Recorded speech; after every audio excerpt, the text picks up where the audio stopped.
What is going on, Swayze gang? Welcome back to the channel. Thank you so much for tuning in. In today's video, like you see in the title and the description, we're going to be talking about the 5 things you have to know before going new car shopping.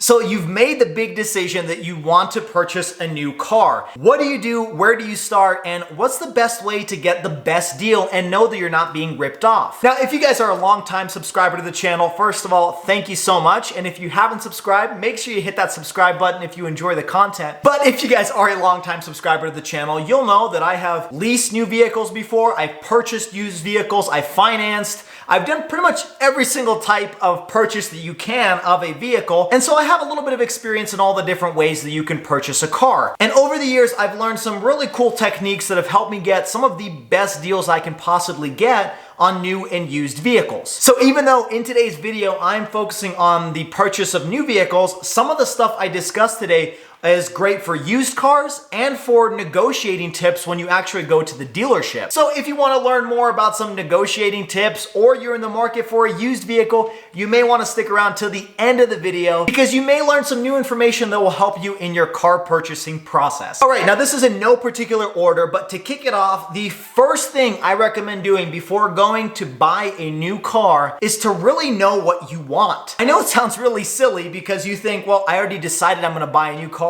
I have a list of cars. I want to go test drive them. And I mean, that's a pretty simple thing, but you'd be surprised how many people I know who have decided on a make and a model, but when they go to the dealership and they can't find perhaps the exact make or the model or even the trim, maybe the wrong color, and they end up purchasing a car just to purchase a new car and end up regretting their decision months to years later. I know a lot of people are very particular on their cars. I actually know someone personally who really wanted to get a red vehicle. The whole time, they didn't even care what make and model it was, but they wanted to have a red car. And year after year, they kept purchasing different cars and none of them were red. And although this sounds unusual, a lot of people are in the same scenario. And it's even happened to myself. When you go to a dealership and you sit down in a new car, regardless of if it's the exact trim or spec that you want, you kind of start getting emotional, right? You start smelling the new car smell, you start feeling the steering wheel, you do a test drive, you start kind of getting attached to the vehicle. And it really takes a moment to step back from that situation and say, is this really the color, trim, make? Is this exactly what I want to see myself driving for the next 5 to 7 years? The car salesmen are going to convince you that this is the exact car you were searching for, even if you were searching for an entirely different vehicle. And so it takes a lot of strength to really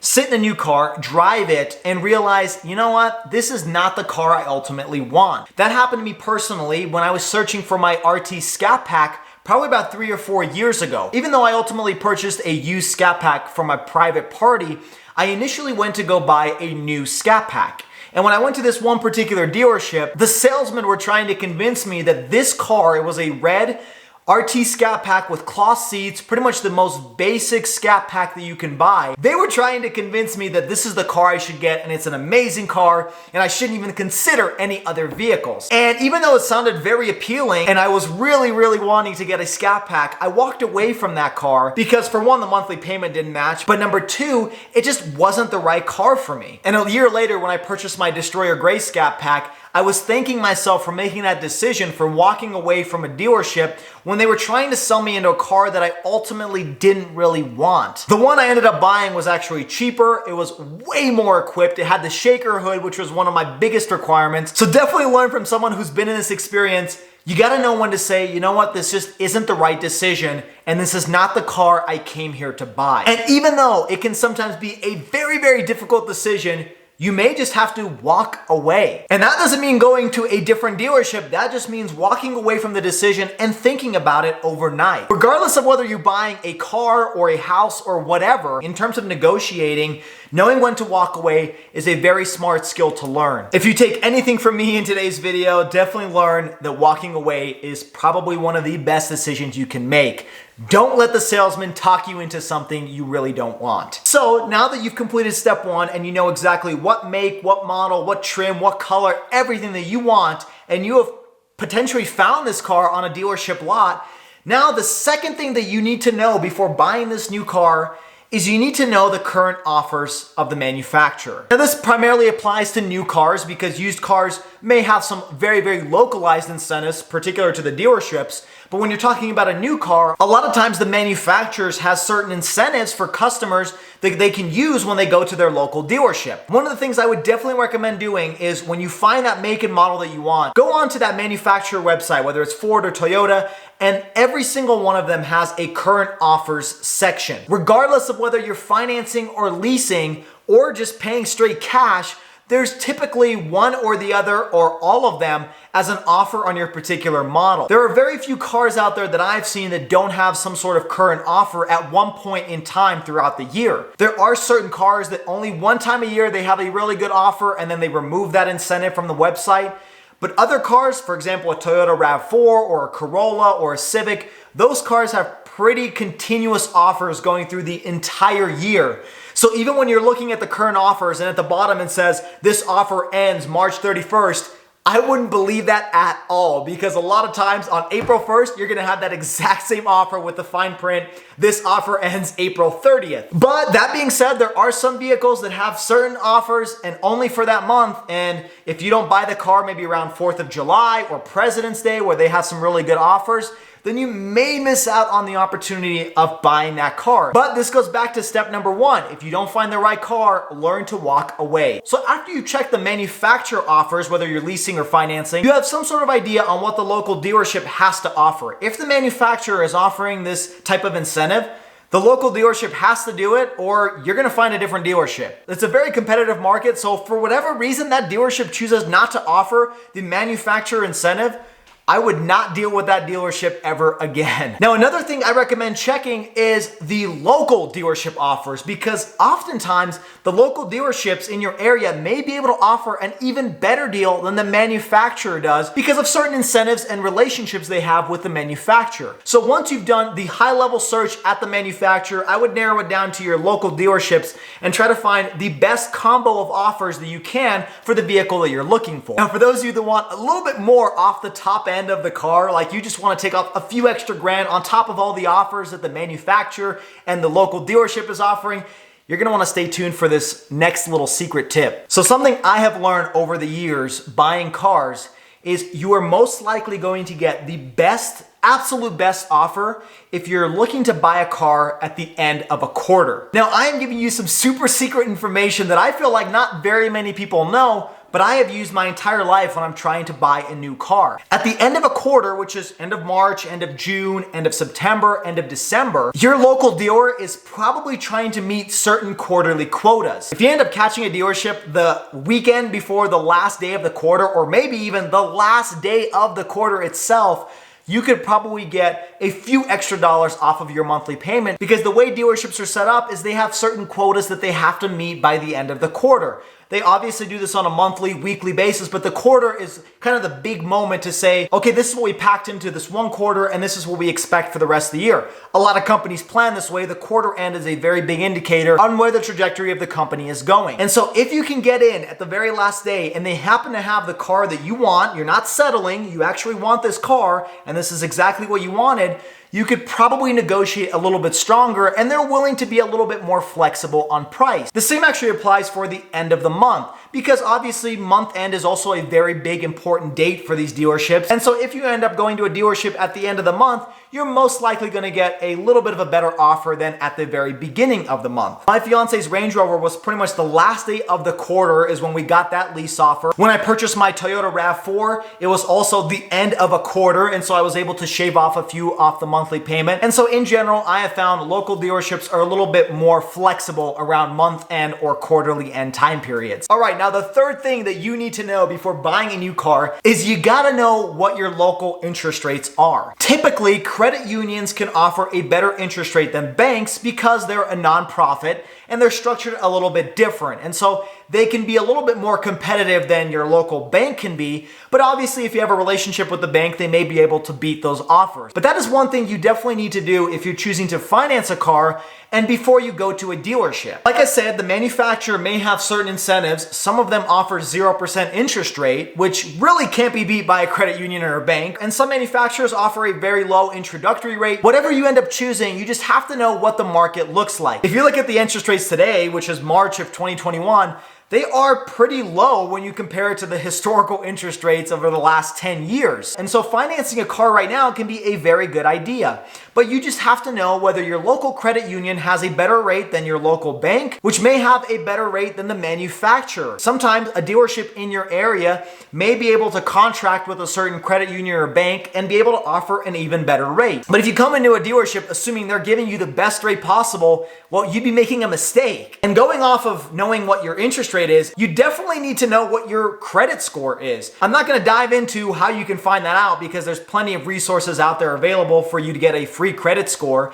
But knowing your credit score is going to directly lead you to know what your interest rate is going to be. And it may be prudent to get your credit union or your bank to do a soft pull on your credit and give you a quote on a pre-approved interest rate or a potential idea of what interest rate you would qualify for. And that way, when you go to your dealership, you have some options if they present you an interest rate that's extremely high. Long story short, I'm not trying to say that dealerships are bad. We're all trying to make some money one way or another. And at the end of the day, they are a business and they have to make money off of selling cars. But it is a competitive market and there are other offers out there that you need to know before going in and just accepting what they tell you. One thing I do recommend in terms of credit checks is if you don't know, pulling your credit multiple times is going to lower your credit, which will therefore lead to a lower qualified interest rate. So you don't want to just go out and send your application to a credit union, a bank, another credit union, your dealership, and have them all pull your credit because it will temporarily reduce your credit score, which will lead to a higher interest rate. Now, like I mentioned in the video where I talked about leasing my Hellcat,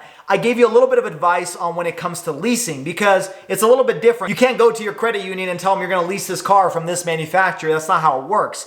You lease directly from the manufacturer that you're buying the car from. But something you need to know is the money factor, which is essentially the interest rate that you're paying on your lease, with the difference being your interest rate is your money factor multiplied by 2,400. And so knowing this information, you gotta make sure you ask your dealership if you choose to lease a car, what is the money factor on this vehicle? And there may be some room for negotiation, but sometimes there really isn't. And that's why it could be a good decision to finance a car versus leasing a car because the money factor may be higher than the interest rate on a loan. Another thing to consider with leasing, which is something I also mentioned in the video where I talked about leasing this car and how much I paid, which I'll put up on the screen right now so you guys can check out. But typically, after your down payment of 10% of the MSRP of the car, your monthly payment on a lease should be about 1% of that remaining amount. So for example, if you're buying a $55,000 MSRP car, you're putting $5,500 down, which is 10%, your monthly payment should be around $495 a month. This is before tax, and this isn't an exact calculation for you to calculate your lease payment, but it is a general idea for you to keep in the back of your head because it is easier to figure out what your monthly payment is on a traditional finance car loan versus a lease type of a loan. Another pro tip for you guys when you go to a dealership is keep a page open on your phone that has a simple Google searched auto loan calculator,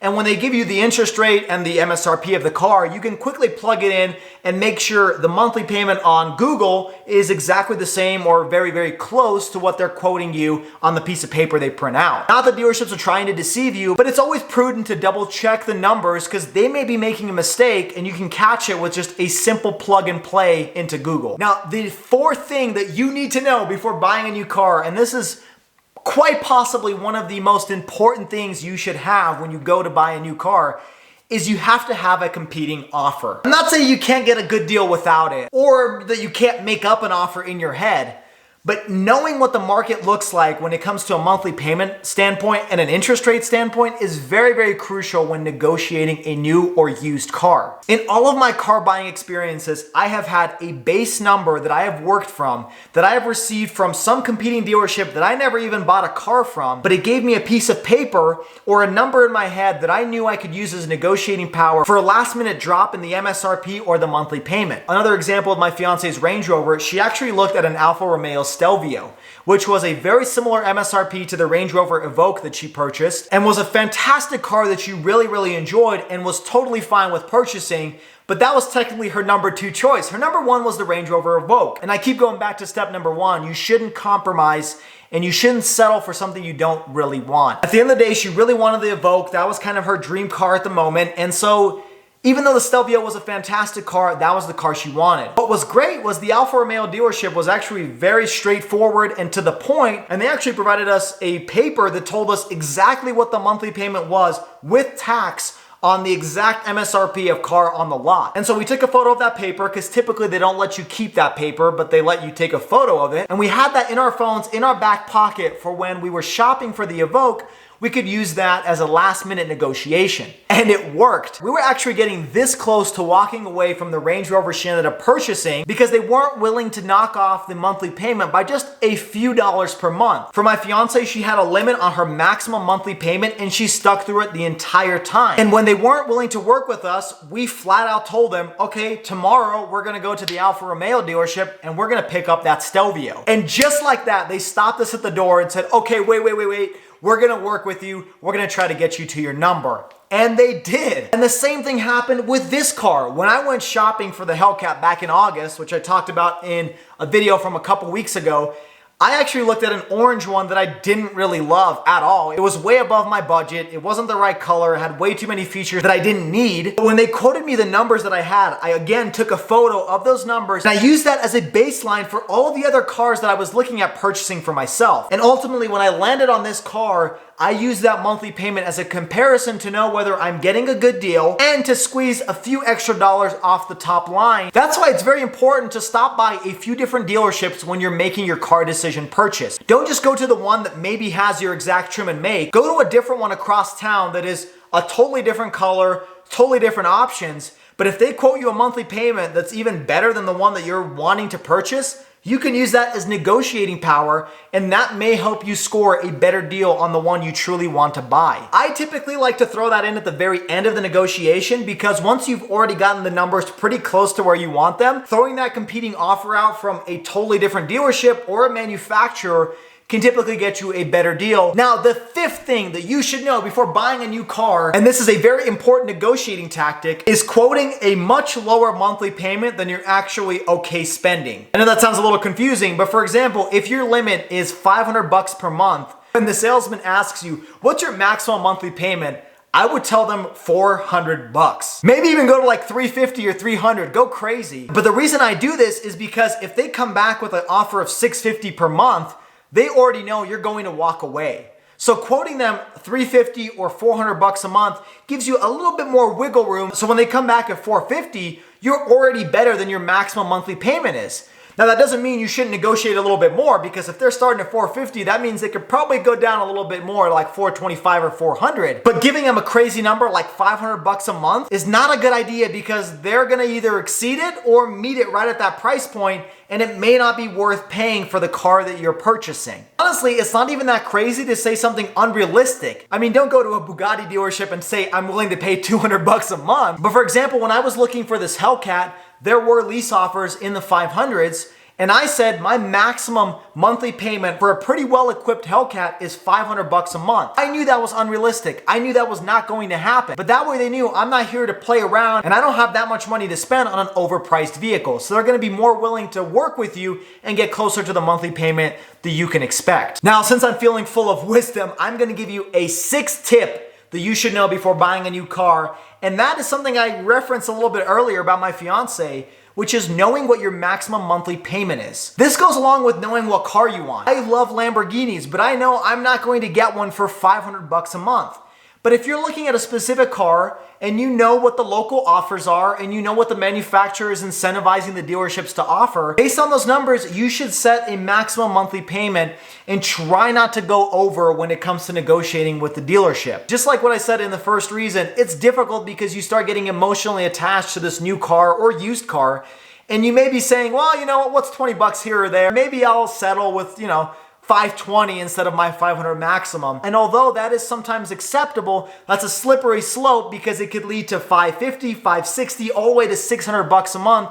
And then you're stuck in a car loan or a car lease that's 100 bucks more per month than what you were really comfortable spending. I came close to that with the orange Hellcat that I was talking about earlier. It was way over budget. It was more than what I needed in a Hellcat. But when I saw it in person, and I sat inside the car, I seriously considered paying over my maximum budget for the car just because it's a very emotional decision. But when you have a maximum set in mind, you can somewhat let the emotions sit aside and know that rationally speaking, you cannot pay more than this monthly payment, and if it is, you have to walk away. Well, there you have it, folks. Those are the 5+1 things that you need to know when purchasing a new and or used car, and some negotiating tips for you guys to use when you're purchasing a car or maybe something else like a home, even though home buying is a totally different topic. But thank you all so much for tuning in. Like I said, if you enjoyed the content, don't forget to hit that subscribe button and the notification bell so that you can stay on top of all of the weekly videos that I do on this channel. Also, if you enjoyed today's video, make sure you hit a like